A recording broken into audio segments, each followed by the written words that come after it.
Let me do the honorary pre-show haze that will last for the first 2 minutes. Because it's vibey. That is a cool little thing. It's dead good because my other haze machine is that one under there that you can see that's That's massive. it's fucking huge. Yeah. Ridiculous. And now the customary waiting for the haze to clear. Till it's just back to before I started again. Okay. Alright, here we are. Welcome to the Wong Decision. Episode 1. So this is a podcast where two northern boys talk about another northern boy who, I think it's fair to say, we're both we're fans of his work when he pops up in stuff. We are, yes. The third northern boy in question is Benedict Wong. Right. The phenomenal Oscar-nominated... No, is that true? No, he's been nominated for a British Independent Film Award. Okay. Actor. And star of, 2 of the 5 highest grossing movies of all time? Yeah. One of the stars. One of the stars.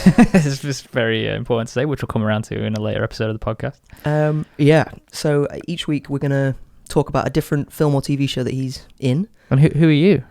I'm Sketch Benjamin. I'm a musician cum videographer. And who are you? Why are we talking about your sexual endeavours? I am... I'm Alex Dop. I am a film fan.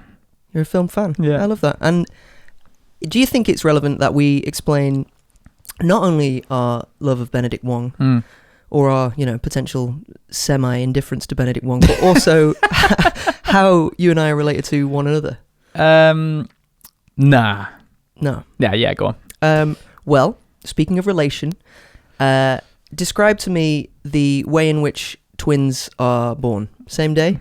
Same day. Same birthday? Same mother. So, okay. Well, up until that point, we were basically twinning. No, we weren't even nailing that one because we're a year apart. Oh, yeah. Yeah. So we were born on the same day, different year, and then we met 18/19 years later. Yeah. When we were both doing a pop music degree. Pop music. Yeah. Yeah. Music. And that catches us up. That's it. That's all they need to know, really. That's to 19. Now to 10 years after that, whatever. Yeah. Sorted. Ben is the person in my life who sends me either films that I'm like, whoa, I've never heard of that. Holy shit. And he's one of the few people who do that because I like to try and keep on top of film stuff. And I'm that arsehole who, when you're like, oh, have you heard of that? I'm like, yeah. Yeah, I've heard of it. You are that guy. I know I am. And it's okay. I wear that badge with pride. Not with pride. I wear that badge. Willingly, I wear that badge. Yeah, not with pride and not reluctantly. I just wear it. Yeah.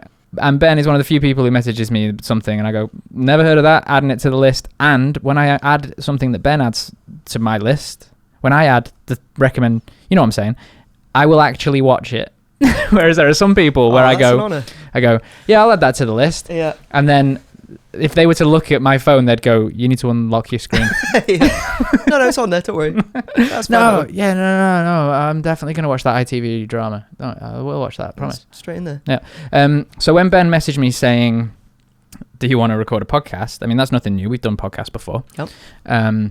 I was trawling through the streets of London with a very heavy bag on wheels and a backpack and my AirPods in and juggling my phone to get in and tap in and out and doing all the busy London things that are just like, oh my God, get out of my way. I need to be somewhere. And then I was like, oh, a voice note from Ben. And I've got headphones on. I'll listen to that right now. And he was like, hiya, pal. Don't suppose you want to record a podcast? I'm like, okay, cool. This is what's this? About Benedict Wong. Yeah, why? And then you explained and you're like, I'm going to call it the Wong Decision. I was sold. Great. Because he's a guy who, he surprises me and stuff. Like, he's in small, British comedy. Mm-hmm. And then he's just casually in, 80% of the Marvel films. It's like, that's mental. Mm-hmm. Or playing a warlord or something like that. Exactly. So we went through his filmography, came up with a little schedule of stuff. Yep. The schedule that we can reveal, but for this first episode, obviously there's no way that we would be able to reveal this to you. So if you haven't seen 9 Days for this first episode, I'd recommend that you do see it. Right, this is like a spoiler warning. Yeah, because we're going to spoil the shit out of it. But also, for future episodes, you might want to watch the stuff that we're watching. How about end of this episode, we'll announce what's coming up. That sounds like something that you planned all along. Start of the next, let's do it. But yeah, 9 Days. So that's this week. That's this week. 9 days. We're going to get into it. Before we do, should I have a little intro to who Benedict Wong is? Yeah, that's great. And there's certain things I'm going to omit from this because they're going to be reveals in later episodes. But Benedict Wong is a British actor. I'm going to go that far and say he's British because I think it's pretty obvious. Yeah. He is known for his roles as so-and-so in Netflix's Marco Polo, which is his top thing, to be the first thing. Not only is it in his filmography as one of the top things he's in, yeah, it's the first thing in his IMDb description. Biggest thing, and I'd never heard of it. Neither have I. We come on to that. Yeah. Bruce Ng in The Martian. Is he in The Martian? Yeah. Yeah, I mean, fucking... What, Ridley Scott. The Ridley boy. Like, one of the biggest directors of all... The thing about Mr. Scott is he's a bit Ridley, isn't he? Right. Do you know what I mean? He's it's an adjective before Ridley. his name. It's like calling you, like, Sitting Ben. Yeah. He's Ridley Scott. He's just... I don't want to be putting people on blast, but there's just something a bit Ridley about him. Okay, fair enough. Another northern boy, to be fair. And get this, I don't even... This is something that's going to come on later, and he plays Wong in the Marvel Cinematic Universe. Right. Which came first, the casting or the character name? Like, who else plays a character with the exact same name? And I'm not talking about like first names, because that could be very common. Yep. Like... And it's not like... Because I could imagine, say, if there was a bit part in a sitcom, and it's like, oh, well, we'll call him his name, This is like, he's in several of the largest budget things that humans have ever done. Yeah, mad. Anyway, we should. I suggest if you're like, I know you're not a big fan of the Marvel films necessarily. I would say I'm a fan of the Marvel films, but not like a big fan. Yeah. Okay, that surprises me actually. Well, I could propose. I know we were saying we might shift up the episodes. Yeah. It might be worth jumping in because they're so big to something in the Marvel universe with him in. I think we should. I don't think we should hold out on that till the end. That feels a little bit like, we all know what's coming. Yeah. You're going to play Wonderwall last. Can we just get to it? You know what I mean? Because we, in our initial list of schedule, because we both, I don't know why it did, but basically it wasn't on there. It didn't occur to me. No, I think we should. But we should. Yeah. And that's my question for that episode is, did the character get named after him, or did he get named after the character? No. I think neither would be true, because surely he's a character from a comic written he must probably before he was even born, or around the times that he was born. Yes, true. And then, but did nominal determinism help Mr. Wong get the role as Wong? Amazing. It might have, right? Maybe, yeah. Because the casting directors and everything, it's like, well... As if that is extra work for them to do. Well, this guy's already called Wong. Yeah, I don't know. The stories you hear, I wouldn't be surprised. They'd be like, well, that has nothing to do with it. But no, he's already called this. Listen, he doesn't have to get into character. When people say Wong, he'll respond in or out of character. It's perfect. Yeah, because we all refer to each other on our last names. Yeah. Well, they refer to him as last name here. Wong was born on the 3rd of July, 1971, the son of Hong Kong immigrant parents, who had travelled through Ireland before settling in England. He was brought up there, which I'm not going to go around to, and he attended college. He was brought up where, sorry? Well, we're not going to get into that because we'll talk about that later. Oh. It's going to be relevant later. Yeah, okay, no spoilies. And studied a performing arts course at college. Nice. That's his pretty much. Obviously, I've omitted a few things and made a bit of a hash of some of it, but that's his IMDb description. So, I am the DB. That's his I am the DB description. Do you know what's amazing about this? Is that it says in here he's born on the 3rd of July 1971, and then you literally press back to go onto his profile, and it says born 20th of February 1970. Okay. So we don't know his star sign. Yeah, that is quite intriguing. Either way, he's about-ish 55 years old. Is that where that puts that? Yeah. 54, 55. That sounds about right. He's one of them, isn't he? He's a bit like, if I really think about it, I can see that that's the age that he is. But if I'm not thinking about it, he looks so much younger. On first look, yeah, he was born on the 3rd of February 1971. Anyway. Right. No, wait. That was never one of the options, right? It was February 70 or July... 3rd of July 1971, 20th of February 1970, I think it was. They're quite different, aren't they? They are very different. I like that. So, shall we move on to this week's film? So we're off to the races, I would say, here. With 9 days. Yeah. So my journey with this is, you suggested it to me. Yep. You said that you liked this film. Yep. And I thought, oh, cool, I haven't seen this film. I'm going to deliberately know as little as I can because I love to go into films not knowing what they are. Yeah. Although there's that bit where you need to decide whether to watch the film or not. So it's always a game of... I guess, yeah. Yeah. But my thing at the moment is if I see 5 seconds of a trailer and know that I'm in, I'll close the trailer. Yeah, I don't want to see anything. I do that too, yeah. It's cool, right? Yeah. And then the twists and the turns is like, I didn't even know this guy was in this film. This is amazing. Yeah, yeah. So that was where I started, and then when I fired up, it wasn't on Netflix, was it? This isn't relevant, but I think I Amazon Primed it. Okay.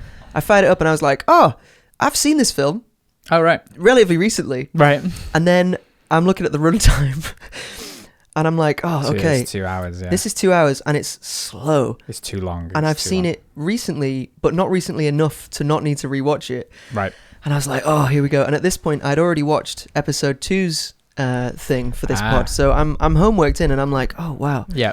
And then as I started to get into it a little bit, I think I had a similar experience that Shell, your partner, was telling us about earlier, where I was like, I've seen this before, I don't hugely remember it, but I remember enjoying it. And as I'm watching it this time, I'm like, oh my god, this is fucking brilliant. Yeah. To say that I like this film is an understatement. Right. This could be one of my favorite films of all time. That's amazing. When you said we were doing this podcast on Benedict Wong, we needed films and stuff. I was immediately like, we have to watch 9 Days. Great. I've got to watch 9 Days. This film was made by also someone of Asian descent, which I think is notable when you come to the casting in this film, which we'll come around to. His name's Edson Oda. He is the only film he has ever made, written and directed. All his other films, I like literally have his I Am the DB here. They're all shorts, written and directed by him. This is the only thing. And it came out in what, 2017? Hasn't done anything since. Oh, sorry, 2020 it came out. It came out in 2020. Okay. So still 5 years ago. Yeah. Oh, I see your point. It hasn't done anything before or since. Like, what's going on there? Yeah. And he's made this thing of like beauty, this like art, this... Yeah, it's incredible. Every aspect of this film for me is incredible. I listen to the soundtrack weekly, listen to it all the time. That seems like something you would do. Yeah, I put it on in the morning all the time. I love the whole thing. It helps me with my mental health. It helps me find hope in like movies and art that is still there. And then it's also got huge actors in it. It's not like, oh, here's this really niche thing. Like one of my favorite films is A Ghost Story, which is made by David Lowery. Super niche. Yep. I am not recommending that film to 99% of people. Would you not know? No, like my dad's a big movie fan, right? But he likes Top Gun. Like I'm not recommending A Ghost Story. Okay. Do you know what I mean? I think this is quite similar to Ghost Story. It is quite similar, except for the fact that it has a brightness to it. Yes. Okay. Good point. Actually, like a lot of these sort of like moody indie films are all very like, yeah, it's kind of understated. Which there is elements of that to this film, absolutely. Yeah. But there's a kind of joy and a kind of vivaciousness to it that I'm like, I would recommend this to my dad. I'm not expecting him to love it, but I'd go, you get something from it. Yeah. Whereas if I recommended something like A Ghost Story or most other indie films to my dad, he's going to go, what You're right. Because Ghost Story is like more... There's not enough explosions. Yeah. Actually, is there an explosion in Ghost Well, Story? there's a car crash off screen. Oh, off screen, okay. But like, yeah, you're right. Ghost Story is, although tonally similar to 9 Days in that they both have this still exploration of death and life and what is it to exist, and very philosophical. Yeah, and wrapped up with a lot of like death and grief kind of thing. Yeah. But you're right in that Ghost Story kind of just and I don't mean this as a criticism, but it kind of sits in that. Yeah. Whereas this kind of like grows from there to something more hopeful. Yeah, big time. The film is too long. 2 hours is too long. It needs to be an hour and 40. Yeah, okay, I might agree with that. Like, and you know, me and Shell were watching it, and I was basically on the edge of tears the whole time, and then she was at the end, but she hit a point where she was like, oh, it's losing me a bit, we need to do. And I was like, I totally agree. I think like unless a film has something special going on, which this does have something special, but like something that warrants a longer runtime, an hour 45 is there wasn't a huge amount of plot for that amount of runtime. If we want it to be an hour and a half is perfect, you know what I mean? But the cast is fucking Cast's amazing. massive. Should we go through? Yeah. What is, you might know his name offhand, I can't remember it. What's Winston Duke? Winston Duke. Is that his full name? Could be. Lead character in the film? Yeah. He plays he's Will. from Black Panther, isn't he?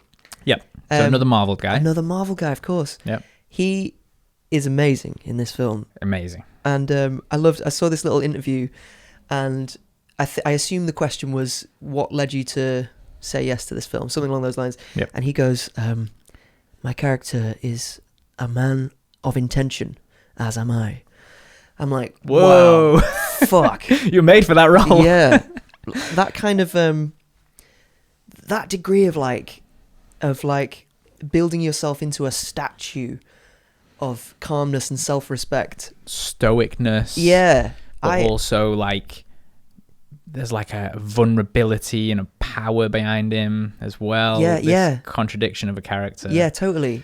Yeah. But like from the actor himself, I'm amazed by that degree of self-confidence and self-respect, like to project that much self-respect. Like I'm a little bit too, Jesse Eisenberg-y, like and just figuring it all out, Yeah. Yeah. And to see that kind of, like, to hear him say that, I was like, fuck, this guy he's going something. He brings that energy beautifully in this film. And he's at the height of Marvel powers, right? Like Black Panther and the kind of Endgame kind of Infinity Saga-y stuff is going on around this time, right? 2020?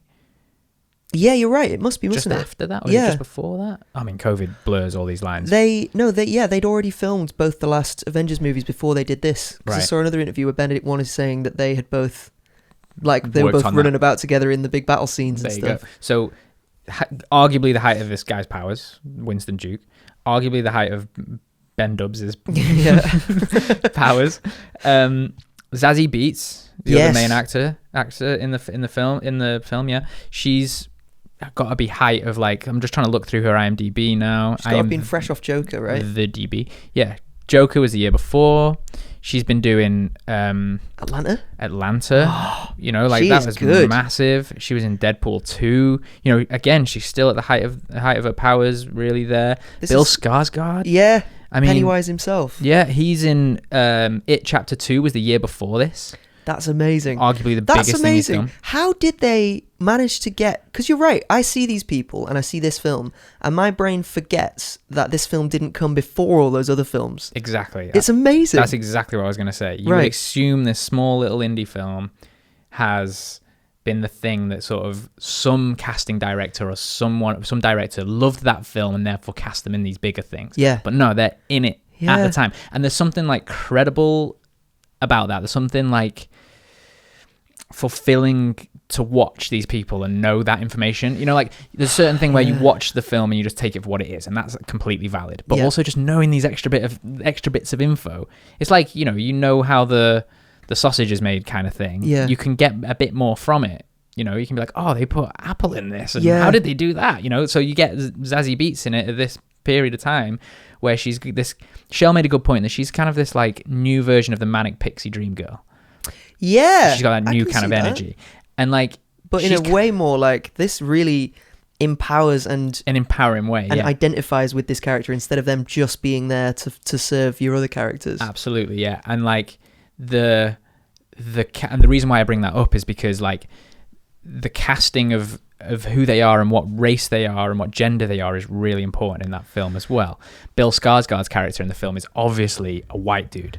Like the kind of energy that he gives off. Okay. I hadn't thought about that. That's really interesting. Yeah, and with Zazie Beetz, if she was a white girl, or even, dare I say it, like an Asian girl, with that kind of floaty energy of having the lust for life, she might come across as a manic pixie dream girl and a bit of like she doesn't really exist. Whereas making her a mixed race black woman, she has a power to that. Yeah. And the same with Winston Duke being a black male, rather than him being this white guy who's given the people access to life. Yeah. The gatekeeper, it paints him in a different way. Should we explain to anybody that might be listening that hasn't seen the film, should we give them a bit of context on what the balls were on about? Yes. Yeah, go for it. All right, so I'll try and lay it out. I like how you've handed me the baton and I've gone, I'm not ready. I like how you presented the baton and I said, you take that. Yeah, that's all good. And I'm like, oh, this? Fuck. So Winston Duke is he's I want to say he's like God, but maybe that's too simplistic. He's basically a guy in a house that's in a desert, and these different souls played by normal looking people turn up to this house, and they've got 9 days to prove to Winston that they're the right choice to be given a life on Earth. Because this is a different plane. Yes. Yeah. And they're watching all these lives that they've previously given a soul to on these 80s CRT So monitors. cool, these VHS kind of, like looking things, yeah. And they've got 9 days to prove that they're the right choice. Yeah. And there's like 6 candidates that are going to get whittled down to the final one. Something like that, yeah. We don't follow them all, do we? But yeah. Yeah, but I think some of them follow like 5 of them. Okay, cool. In total, I think. Okay. Yeah, it's this strange ethereal journey, and it lays itself out really slowly and non-obviously, doesn't it? It doesn't open like, here's the rules of the universe. No. You're just like watching somebody in a room, and it's like, what would you do if there was a man in a prison camp, and he says you have to kill your child, or I will kill him and everyone else in this camp? What would you do? Yeah, and they have to answer that question. Yeah, and there's an insight into each character, the kind of human that they're going to be based on the answer. Yes. And Winston Duke's character is there to decide, is this someone I'm going to send to Earth? Because he's sent some, let's say, like beautiful people, but not necessarily the strongest of people to Earth. Yes. Strong in a kind of, very inarticulate way, I mean. Yes. And because of this pain, he's now thinking, I'm going to send someone who's like resilient and strong and tough. And yeah, because he uses the line, I send flowers and everyone else sends pigs to eat them. Yes. And the whole thing plays out in this weird, beautiful house that's in the middle of this endless desert across a series of really slow, sort of heartfelt interview style. Yeah. It's like they're always like auditioning for a job that they don't know what the job is that they're trying to get. Yeah, and there's no like right or wrong answers. It's just And he's always like, they'll go like, like, what is it you're looking for? Tell me what I'll do. And he's like, try not to think like that. Yeah. He's just always giving answers like that. Quite opaque. Yeah. Okay, and that's a good rundown. Yeah, cool. And where Benedict Wong comes into it. Yes. Very unique character. Based on what we've said so far, you would not think that this character exists in this world. No. But, go on, sorry, you go. Well, he comes into it as basically Winston Duke's pal. Yeah. Just a mate. He's just got a mate. Just knocking about. And he comes in, and he is, if I'm not mistaken, the only Asian character on this plane, which I think, again, plays into the thing where race and gender has a purpose in this film. He has not been human before, which Winston Duke's character has. Yes. Suggesting this is some sort of like afterlife thing. So he has not been a soul or selected to go to Earth, but he's not the same as the souls who are auditioning to go to Earth. He has a different role. Yeah. To all of the other cast. And he plays it in such a, like, oh, it's just Benny from next door kind of way. Yeah. And it's so, like, safe feeling. Yeah. Like, he's such a, like, I want him to just be like, just tell me everything's okay. Yeah. And he kind of does. Yeah. And he sees the good in people. And he just plays that role. But he's like, he's not a pushover. He's combative with Winston Duke's character and stuff. I was just going to say, quite a lot of the time, actually, he's kind of like calling Winston out and being like, why are you, I don't think that you're acting in your own best interest here. What are you doing? And he is sort of being the audience surrogate a little bit, I think. That makes sense, actually. Where you can see, like, oh, well, this person's got this. And you go, like, and he's presenting that to him. Yeah. I'm not really sure what his role is in the world. No, you know what? I hadn't thought about it until we just started talking now. But it's like, if I was writing this story, which, it's such high concept thing. Yeah. But the layer of, and also this God character just has a mate. Yeah, it just comes over. It's like mind blowing. They like, I fucking love the moment where they talk about like watching a recital for someone on the screens of a soul that's been sent to Earth. Yes. And obviously that doesn't happen because of the events of the film. But then let me touch on that. Just hold that thought one sec. So one of the souls that they're watching, who Winston has previously given life to, is that how it works? Yeah. She's a big time violinist. Yeah. And she's prepping for this huge concerto, and then we think deliberately kills herself by crashing her car while she's on the way to the concerto. Yeah. That was the context on that. Yeah. So then Winston Duke can't move on from that, but Ben Dubs can. What's his character's name? But is it not Ben Dubs? No, it's definitely not Ben Dubs. Look, we'll look it up now, and it'll be Wong. It'll just be Wong. Let's Kyo. KYO. Cool. He comes over again and just moves on with things because he's obviously used to this life. He's like, it's sad, it sucks, but you can't torture yourself. You've got someone else there that you've sent to Earth who's getting married today, and we're gonna go and watch it. And he comes over in like a little suit. Yes, he does. Like he's got a little like dinner jacket on, and he's like, I'm just gonna sit and just watch it. And he turns to Winston Duke and goes, "You're not getting changed?" And he's like, "No, I'm all right like this." And he's like, "Well, I've got my fucking jacket." Yeah. You know? And there's just like a homeliness to him. Yeah. Now, there's obviously other characters other actors who could give us that. Like, I'm sure there are loads that we could think of. But there's something so unique about Benedict Wong in that role. Yeah. Like, I've never met him, obviously, but I've never met like a him, like an Asian British male with that kind of energy. Yeah. I've never met that person. Yeah. But I've also met him 1,000 times. Yeah. And you just want to go like, oh, put the kettle on, Ben. Like, yeah. you know what I mean? He's so homely, isn't he? I think this was when did you have the same thing watching this where you were trying to place his accent? Yeah. And did we already talk about this? And like Shell was saying, no, we're going to talk about this. We're going to talk about this next week. Yeah. That's why I didn't mention where he's from. That makes sense. But that feeling of he's so unplaceable in the roles that he chooses to do, or lands. He's in all sorts of stuff like random comedies, big Hollywood movies, interesting indie things. And through it all, he doesn't feel like he's from some faraway place. He's like, he's so local. That's it. I think he's super unique in the way that he presents himself, the way he looks, the way that the way he puts himself across, but also he feels so familiar at the same time. Yeah. And he does it so well. Like in this film, he's so adorable. Yeah. Yeah, big time. And he honestly has like a kind of uncle, like the nice uncle kind of, come under my wing because Dad just needs some time. Yeah. You're right. Oh, to the candidates, to these souls. Yes. Yeah. I think he's perfectly cast in this. And I'm sure, there's going to be loads of stuff we talk about where he's perfectly cast, and that's probably part of the premise of this show. I don't know if we're ever going to say that he's miscast. Yeah. Because he does, he does make it what it is, but there is something to be said about the fact that when he's in something, you're like, oh, it's Benedict Wong. Like, in the same way that when Tom Cruise is in something and Brad Pitt's in something and, big stars are in something, you go, oh, it's them.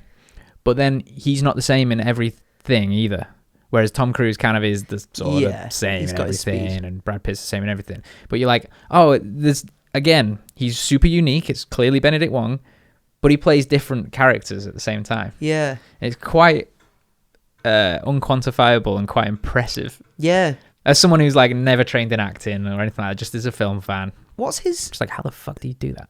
What is his accent in the Marvel films? Is he just got his normal voice? I totally can't remember. I can't remember either. I'm trying to picture. Is he like, all right, kid, Doctor Strange? Capac. Are you doing your spells and that? I think that's what he does. Yeah, that's how I remember it. And that. I guess we'll get to that if we if we ever watch a Marvel film. If one of the Marvel films ends up on the agenda. Yeah, God, he's really good in this. Yeah, like you say, the uncle. I hadn't thought about that. He is like an uncle. Yeah, not in like a creepy way. Not a creepy uncle. And he's not Uncle Knobhead either. He's in like he's like a. Uncles get a bad rap, don't they? They do, yeah. No, he's the nice type. He's the type of uncle that I hope to be. To my niece and nephew. He's the type of uncle that you would run away from home to. Yeah, when things get heated at home. And the uncle calls the parents and goes, yeah, look, he's here, but I'm, just leave him. And then he goes into the room and he goes, he say to you, he goes, all right, Ben. And you go, oh, have you told my mum and dad that I'm here? No. You just take as long as you need. It's all good. Shall I stick the kettle on? I mean, we're projecting this onto him. For all we know, he's a complete arse, but he doesn't come across that way. I don't get that impression. But you're right. What do we know about these people? And also, I kind of hold this opinion that it kind of doesn't matter how the people are as people, because that they're living their life. That's completely none of my business. Well, unless they're Harvey Weinstein. Yes, right. Unless it's like hurting somebody. Yeah. But like, I was thinking this about Stephen Graham the other day. Yeah. Because I'd heard legend that he is not great to work with. Right. And I was watching him in Adolescence. Yeah. And there's that bit at the end of the film. Oh God, you're all right. I won't spoil Adolescence, but there's a someone just like took them, whipped their headphones out. I was just saying, that's such an unnecessary thing. But there's a bit where he gives a really nice emotional, a really good, super emotional moment. Mm. And me and my partner Ella, we were both like, "Oh fuck, he's good, isn't he?" Mm. And I thought, you know what? I think I don't need everybody to be super nice to everybody, as long as they're not actively like making anyone's life bad. Yeah. If you're doing the thing that you're there to do and everybody's agreed that that's what you're there to do and you do it amazingly, that's kind of enough. That's it. Like if you're a bit of a dick, so be it. I guess that's the thing, isn't it? It's like if you're a bit of a dick, but it's alright. But if you're really like abusing your power and being horrible, then that if you're a convicted dick. Yeah, exactly. But I don't get that vibe from Benedict Wong at all. No, I don't. I mean, we could be completely wrong, but I think this is something that must be coming across in his parts because that's who he is. And he must be cast like in roles like this because he has that nonchalant, easygoing, safe kind of energy about him. Yeah. It's hard to fake that sort of stuff. I think you have to assume so, don't you? Like they always say about Bryan Cranston in Breaking Bad. Yeah. It's like what he brings to it is innately, he's just very warm and yes, it just is. And it's hard to quantify that and act and make that up. Yeah. You know? I think, can we touch upon his look in this film? Yeah. There's going to be stuff that we talk about later where he has gotten into a certain kind of shape for it, or he's doing something particular with his hair, sure, or whatever.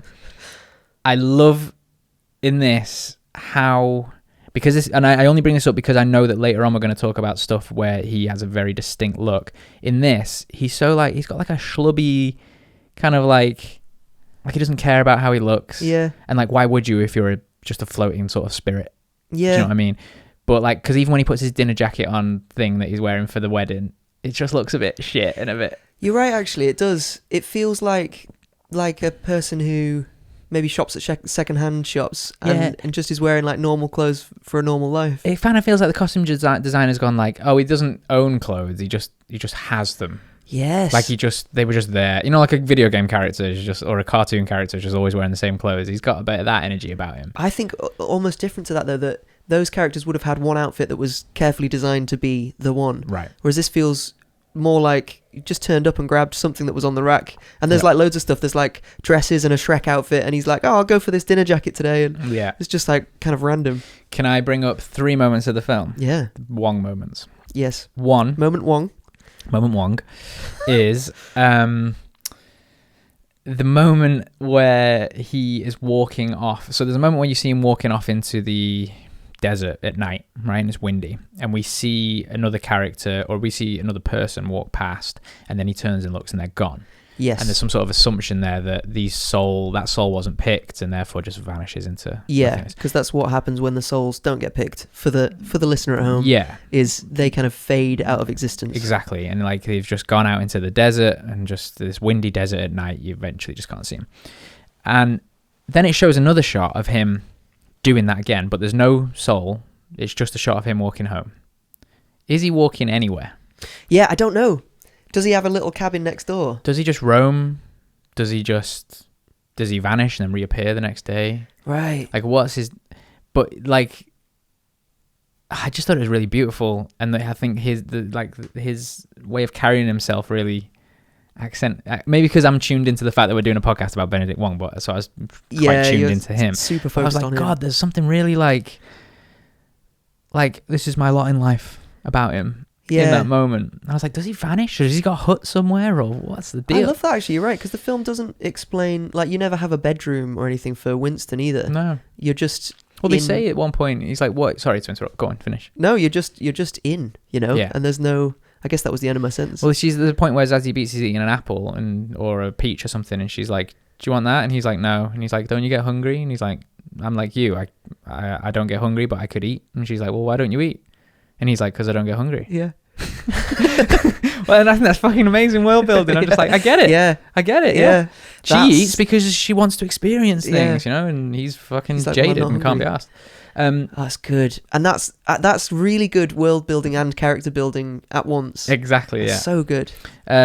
So scene number Tong yes, is when he's building the thing with Zazie Beetz and Winston Duke, and says like, if you were alive, what would there be a moment that you want to experience? And he says about climbing to the top of the mountain. Yes. And he screams, and Yes. you're like, the commitment in that scene for that, like 100%. They're in there. Zazie Beetz is smiling. Yep. And obviously that's what the character's supposed to do, Yeah. but she can't. She's just like, out. what the fuck? Yeah. Because he's fully committing to that, isn't he? Yeah.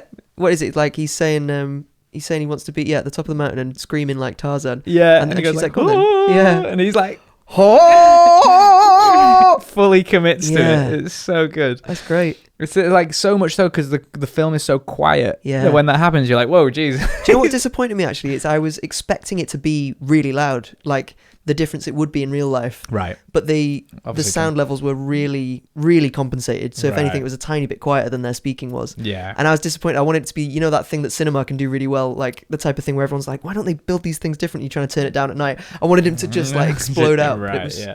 but you know, it's the tone of the film is all very thoughtful. Yeah. So it's cool that they didn't do that. Yeah. I forgive them. It was satisfying for me. Like maybe it's just his moment of like expression that we haven't quite seen. And he's so like breezy with it as well. He's just he like, just commits. He goes, "Don't laugh. Yeah. This is the thing." Yeah. Yeah. There's no like inhibitions there. Yeah, and he's not like seeking their approval necessarily, although he's like a bit like, oh, don't laugh. I think again we talk about this like the homeliness and this lack of inhibition and all this like lovely authenticness because it's going to be relevant for later when we're talking about some other stuff. Yeah. Just putting a pin in that because I know I keep driving that home. Scene throng is when he's telling the story over dinner about someone throwing up Yes. and swallowing it. Yes. And throwing up. Yes. And swallowing it. Again, commitment to the bit. Yeah. Like I'm watching it like I'm at that dinner party and I'm finding this story really awkward. Yeah. And I'm like, dude, shut the fuck up. Yeah. We get it.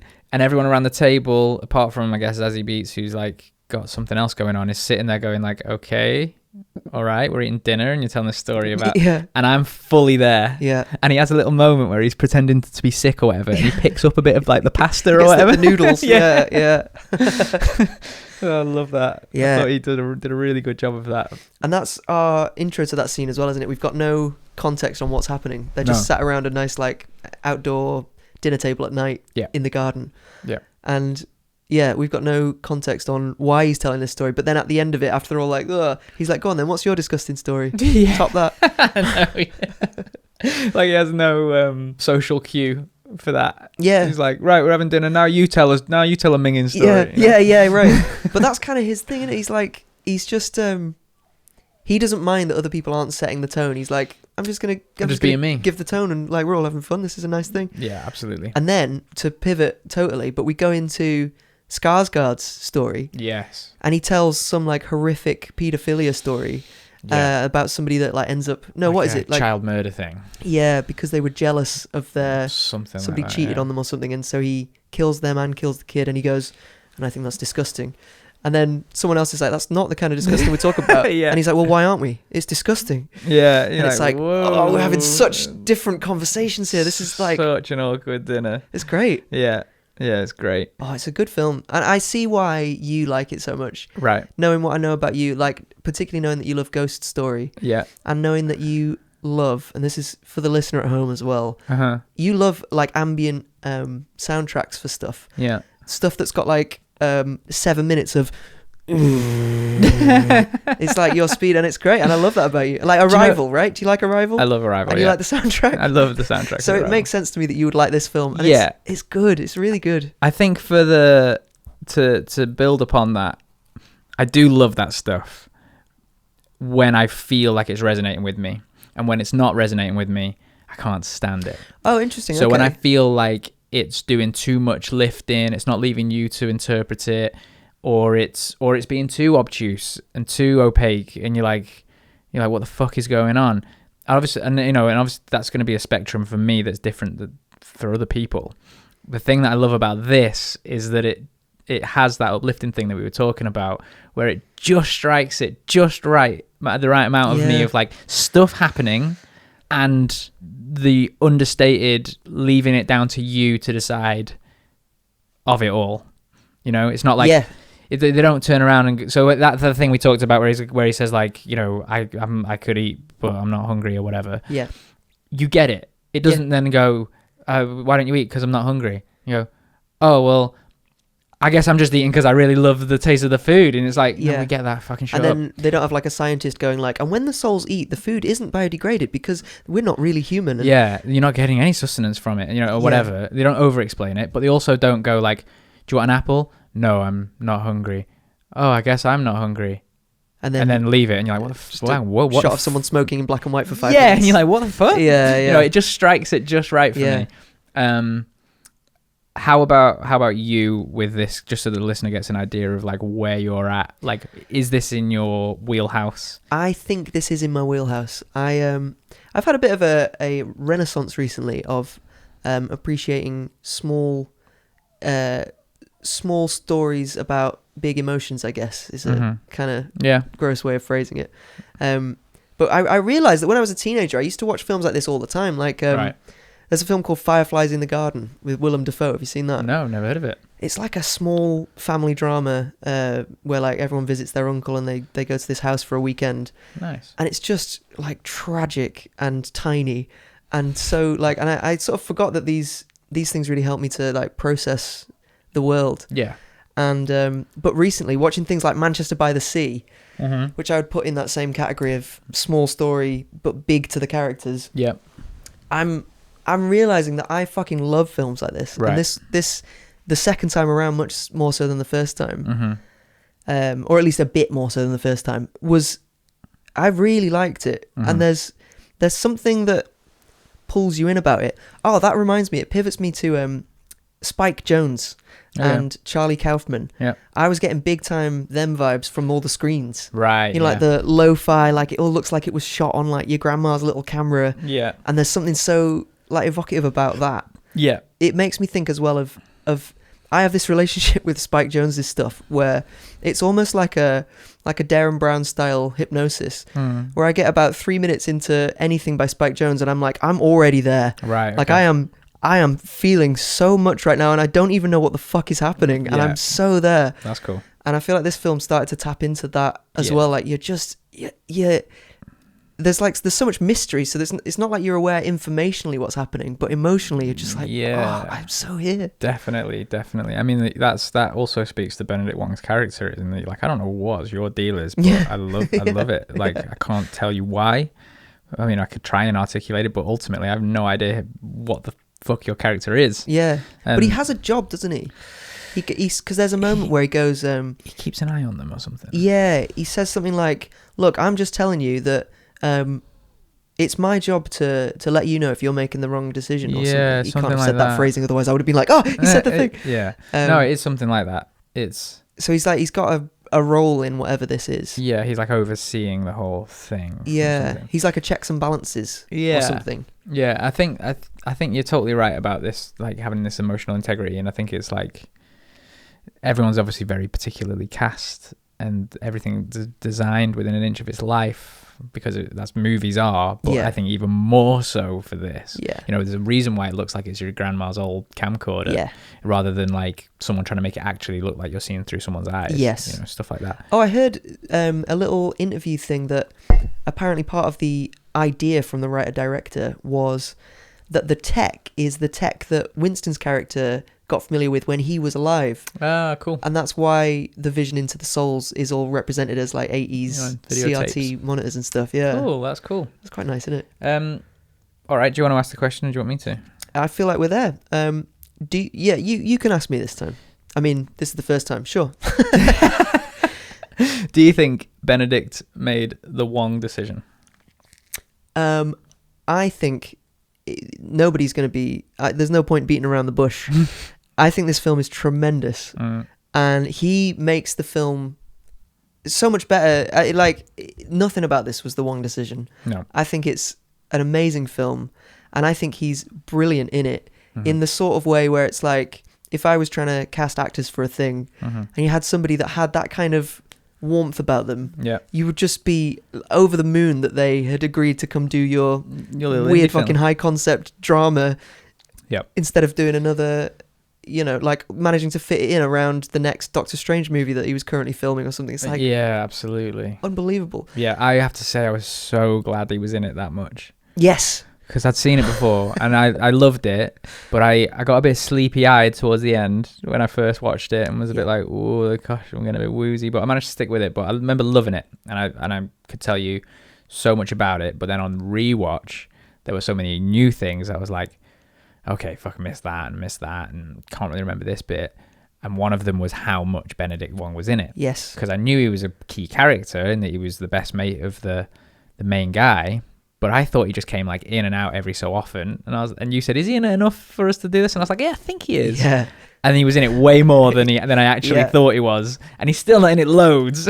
I think he's pretty integral. He's integral, definitely, but he's not like he's not on camera all the time like Winston Duke is or Zazie Beetz is. True. So I was just very glad. Yeah. He was in it that much. And then, so to pivot to the question, do you think that Benedict made the Wong decision? Absolutely not. No. I think he nailed it. It's one of my favorite films of all time, so it's kind of funny that this is the premise of this show, that this Benedict Wong guy just crops up in all kinds of different shit. And the fact that you asked me to do this podcast about this random ass actor, and then it turns out, he's in one of my favorite films. Yeah, and you didn't even, I hadn't even registered. That's interesting, isn't it? So he's such a sideliney kind of guy. Yeah, great stuff. Great. If you haven't watched 9 Days and you made it this far, that's kind of strange. Yeah, but thanks for coming along. But watch it. Yeah, I watch would. It. This is one I don't think I'd recommend watching everything we watch each week, but this one, it's definitely worth a watch. Yeah, worth a Wong. So I think that's us for this week. Next week we are watching season 1, episode 1 of Marco Polo. Do you know what I like about this is that we're saying week as if we've even planned that.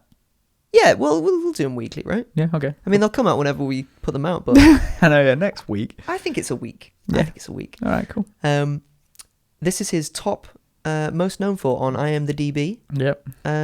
So join us if you choose to. This feels weird now that I'm like telling me that. I'm like barreling down the lens of your camera. Right. And this is information that you already know. Camera one. Yep. Tell people what you got going on. So great. Yeah. Marco Polo, season 1, episode 1. Strap in. Perfect. All right. Peace. And here comes music. Boom, boom, boom, boom, boom. The Wong decision. Boom, boom, boom, boom, boom. The Wong decision. Boom.